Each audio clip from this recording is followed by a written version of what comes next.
Council meeting of Wiper Democratic Movement, and I know they have to rush to Parliament for the 2:30 session. So, dear Kenyans, on the 3rd of October 2022, the Ruto administration vacated the ban on genetically modified organisms, commonly referred to as GMO, on what appears to be serving commercial interests of corporate industries more than the food security issue in our country.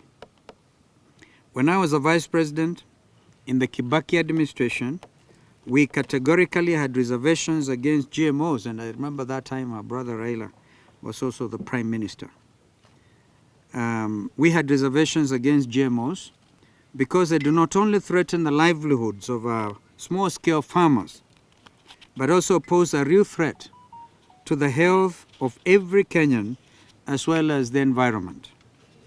The ban that was imposed on November 2022 by the then cabinet was founded on these concerns.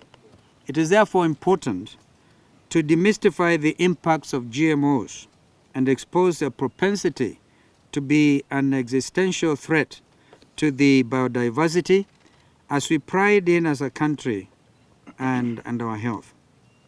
I therefore make the following remarks on this subject. Number one, the history of GMOs in Kenya. And bear with me, it's a 6-page small document.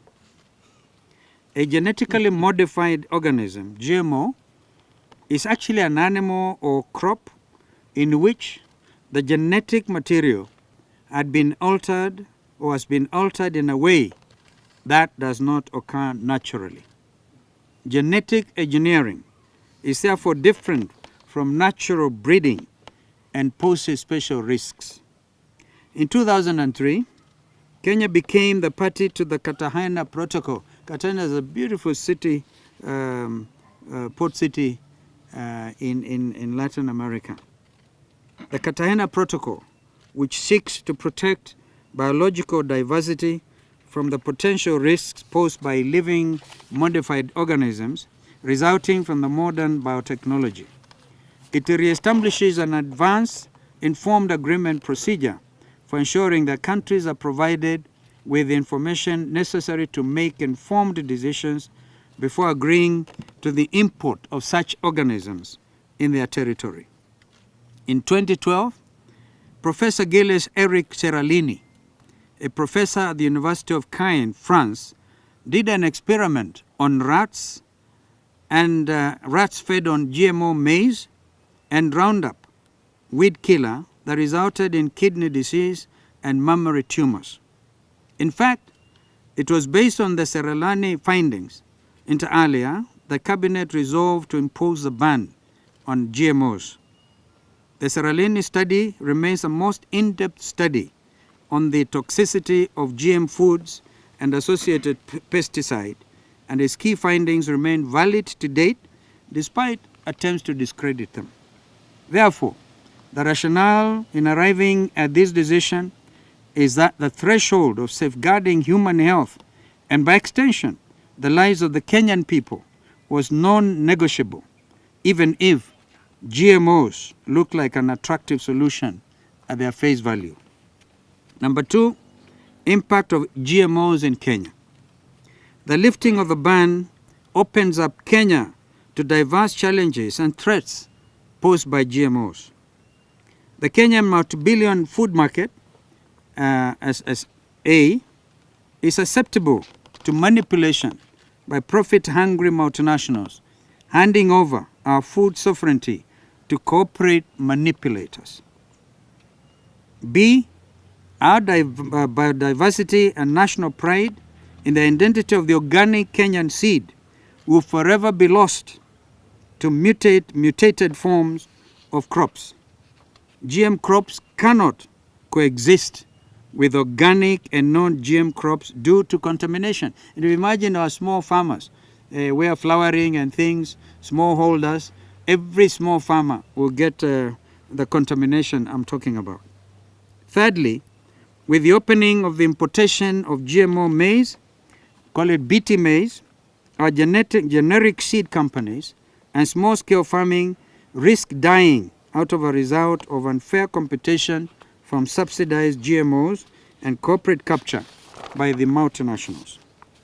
Fourthly, Kenya lacks adequate capacity to test GMO traits and the impact it has on health.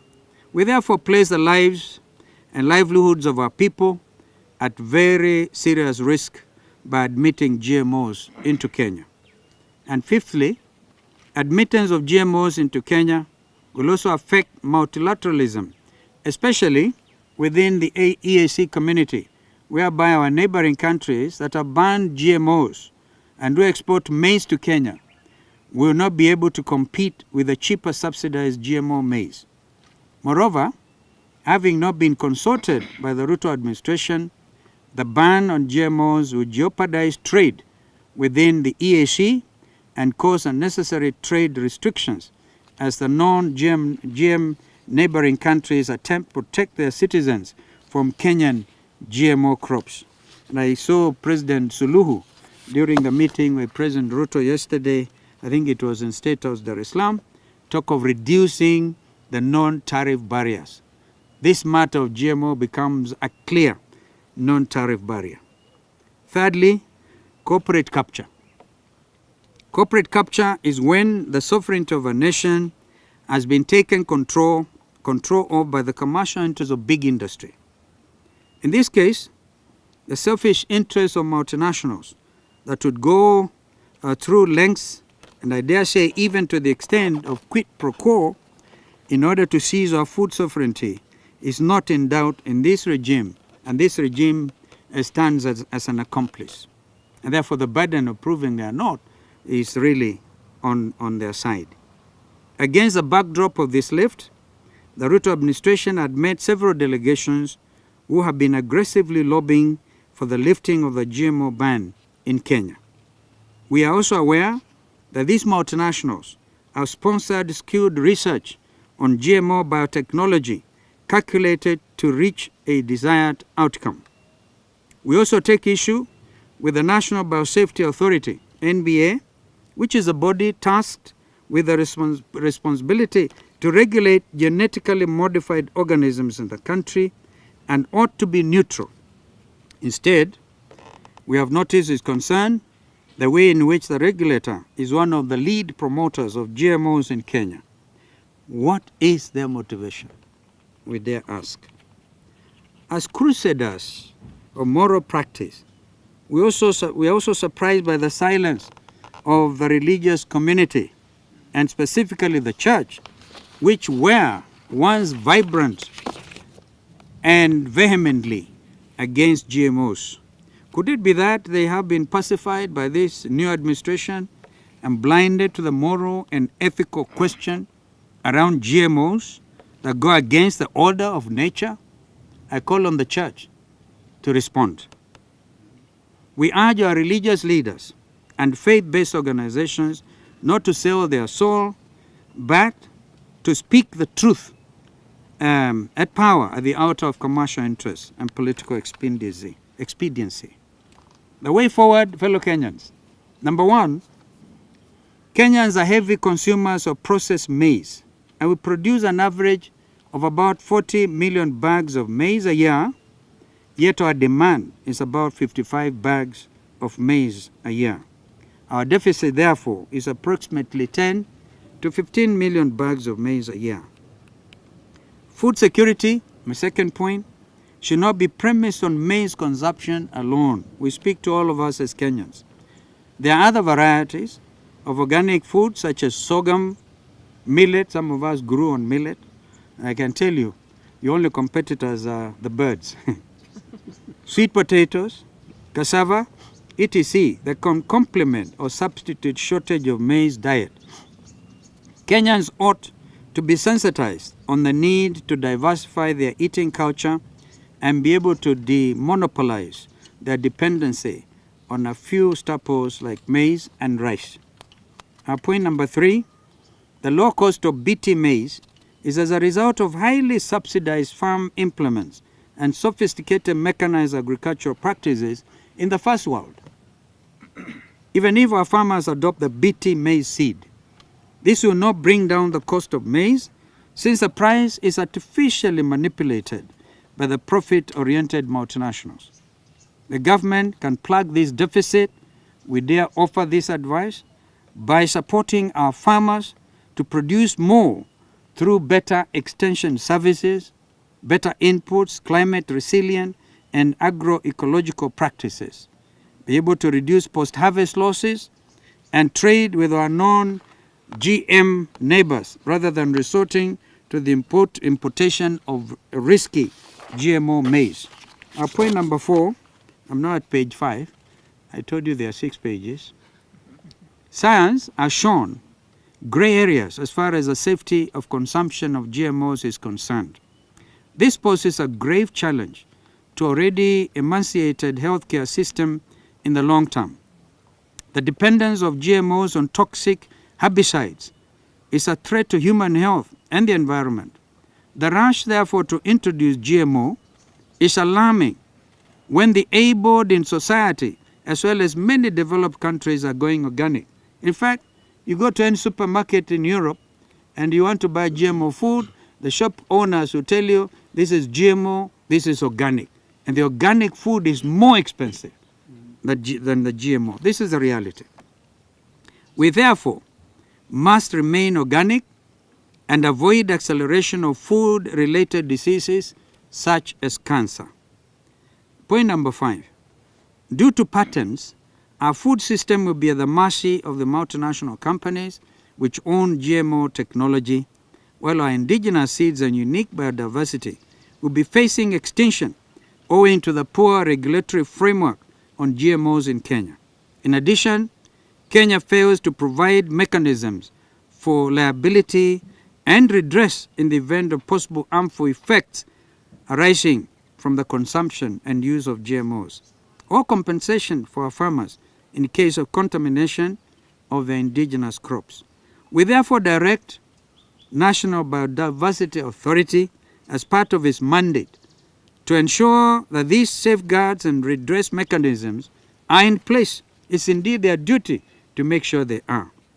Our point number 6, on such a weighty matter, especially as concerns food and food security, there should have been nationwide discourse through public engagement, education, and participation. The government did not engage in public participation, and we shall therefore be progressing this conversation to the National Assembly and to the Senate. We urge our leaders to take this challenge. Point number 7. The church and religious institutions need to add their voice to that of the civil society in condemning introduction of genetically modified food crops and pesticides in Kenya. Although it was 6 pages, it's an important matter. It's actually a matter of life and death. Not political at all. Absolutely not. But this is our life. Fellow Kenyans, in conclusion, the long-term effects of GMOs in Kenya outweigh the short-term benefits, if indeed there are any. Reverting after opening our doors to GMOs would be a Herculean task. I therefore urge each and every one of us to take time and research into the truths that I've shared with you this afternoon. We must safeguard the safety of our future generations and protect our sovereignty at all costs from manipulation and penetration by foreign entities. End of the statement. Nawashukuruni sana. Kana kuna mwenye swali, aulize. Hapa niko na ndugu wa mwenyenye mrefu kweli. Anaweza akajibu maswali yaliyo marefu. Sorry? Clive Ayuko here from the Whistling African. Whistling African? Yeah. You're Whistling African? Wow, okay.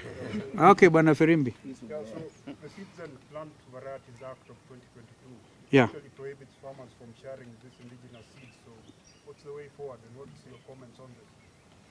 What prohibits?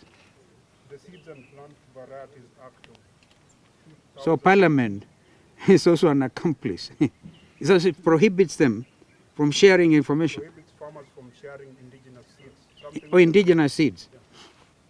How can actually Parliament acting.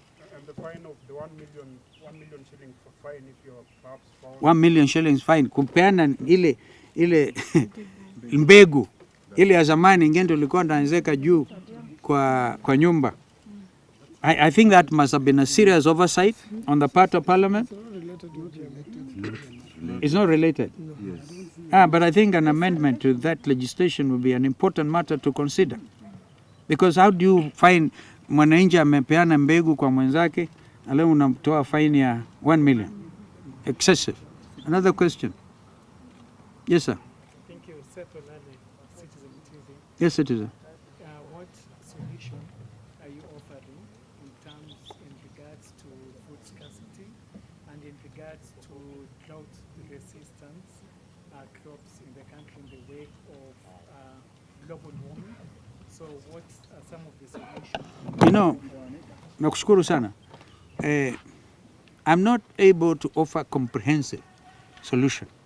But we have lived in this country long enough to know there are sometimes cyclical issues about drought.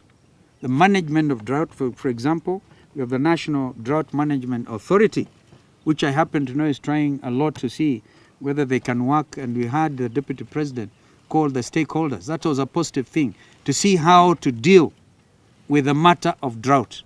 But we must also come alive to the fact that the reality of climate change is perhaps even harsher now than ever before. I can tell you I was Minister for Environment one time, and my assistant was the late Professor Wangari Maathai, who remember won the Nobel Peace on the matter of environment. In fact, he used to use this example of the hummingbird, which would rush and carry some water in the leaves to do something. At least she was able to do something. The matter of the Shamba system was introduced when I was Minister for Environment. We dropped it like a hot potato. So if you can imagine, if you are going to do Shamba system in Mao, the first casualty will be Mao River. And the next thing is the world wonder we call the world every annual event, the world beast migration will be a thing of the past. What are we doing to our children and our children's children? All because we need to catch up with some lost time in terms of raising and necessary funding, perhaps to pocket people's private pockets.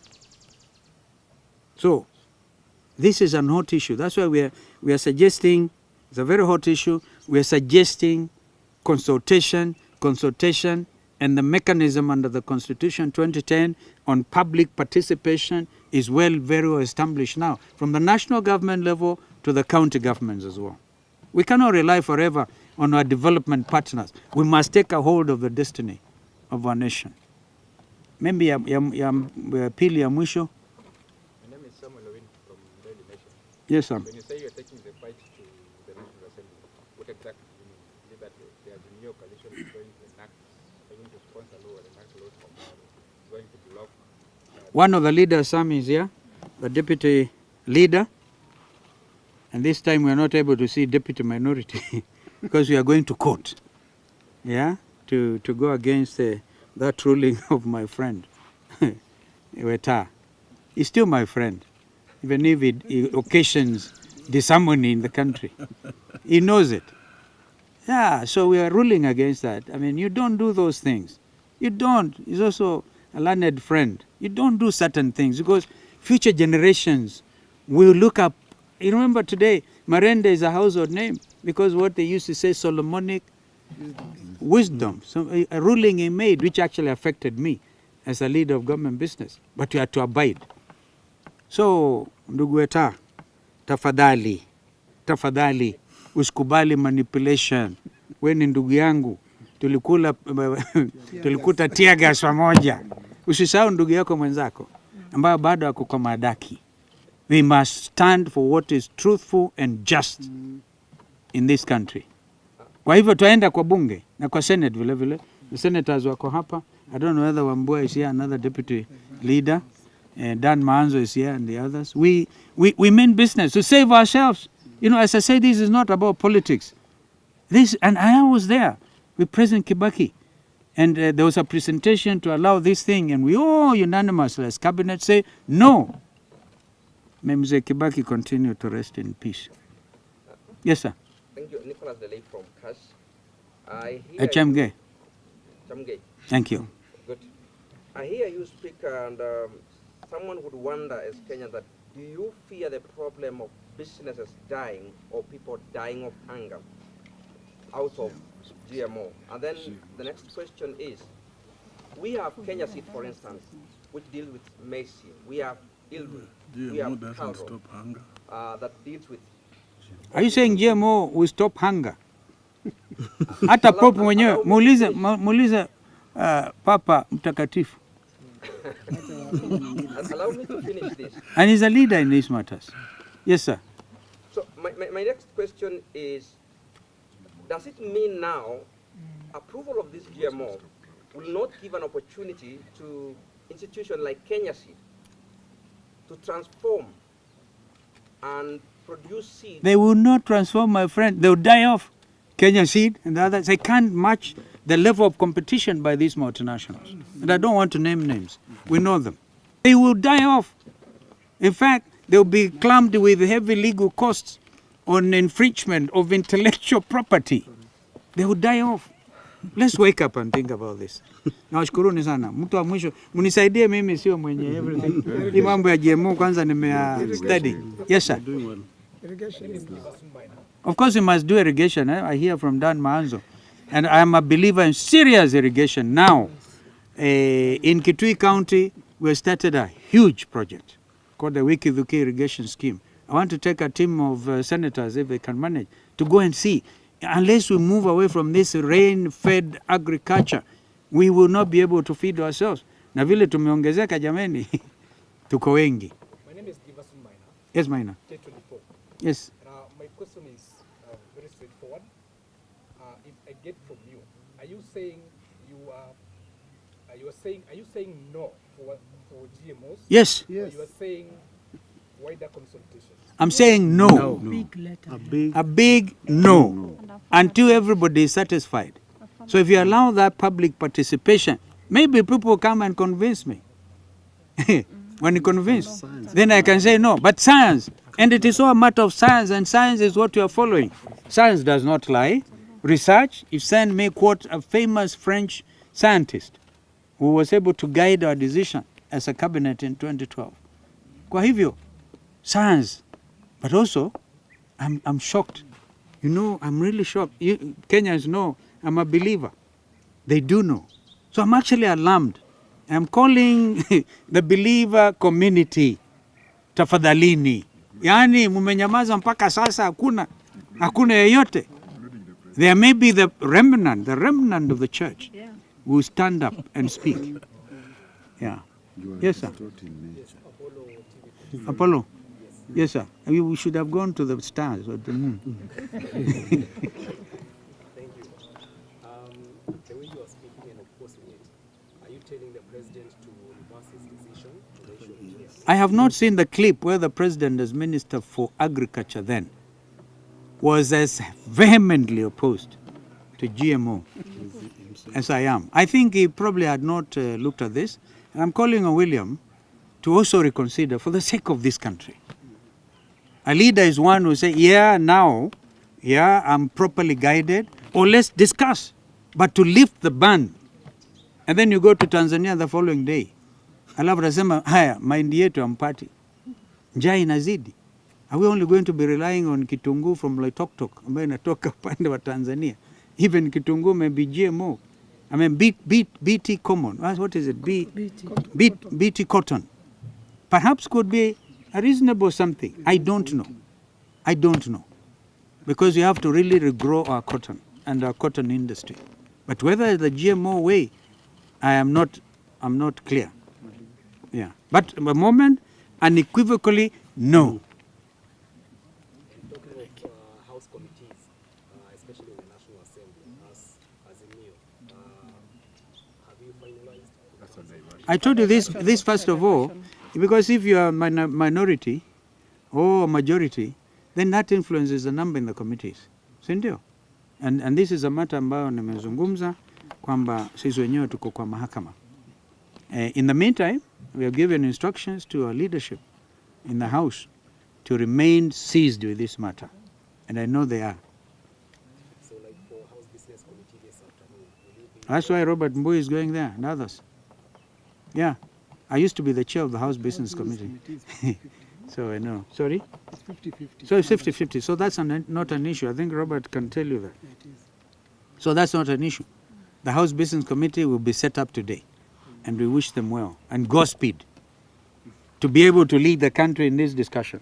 Tunaangamia zote tukiona bana. Hey, some people who are religious fundamentalists were hard to say, Yesu tafadhali. Usitumane kuja wakati huu. Yaani maajabu haya, watu wameumia. Akuje haraka jameni. Tusipo kabla ya kuangamia. Unasikia my friend from CAS? I know my friends in CAS in London. Anybody else? Final. Allow me to digress a bit.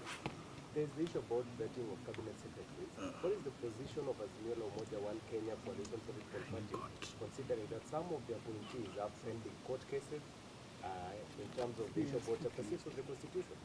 I think that we addressed this matter in our previous communication. And we said, this is a country that has come of age in terms of our democratic practice. So if there is proper vetting of some of these cabinet appointees, in fact, since that time happened, I think one of them had some assault cases dropped against them. Maybe that's not good enough, maybe too little, too late. I want to urge our members of parliament, the appointments committee, is it also being set up today? Yes. The appointments committee must take this matter very seriously. And I want to ask EAC and other governance institutions to really prove the what the Kenyan taxpayer has put on their table. Yeah, if there are people in the history, some of them have been governors, some of them have been whatever, and in the history, the charges that are supposed to be leveled against them. And I want to ask the DPP as well to cooperate in these matters. We know people at the highest level who got their cases dropped, but the files are still there. And they are subject to this vetting. So Kenyans, but without being unnecessarily abrasive or being punitive in any manner, let us follow Constitution 2010. And those committees of parliament, I want to talk to them now. We know the moment you have set up these committees, these candidates will come with big envelopes. They will come with big envelopes to bribe you. If you accept any of them, heaven will take after your case. Because you know this is, that's it, now defeating the purpose of Constitution 2010, the letter and the spirit of the Constitution. Candidates clearly should be in jail, and then you they bribe you and you give them those appointments. I like to think maybe President Ruto wanted to wash his hands of some of them. Nimepeleka majina yenu, sio mimi nilikataa. If that happens, he will actually get credit himself. Thank you so much.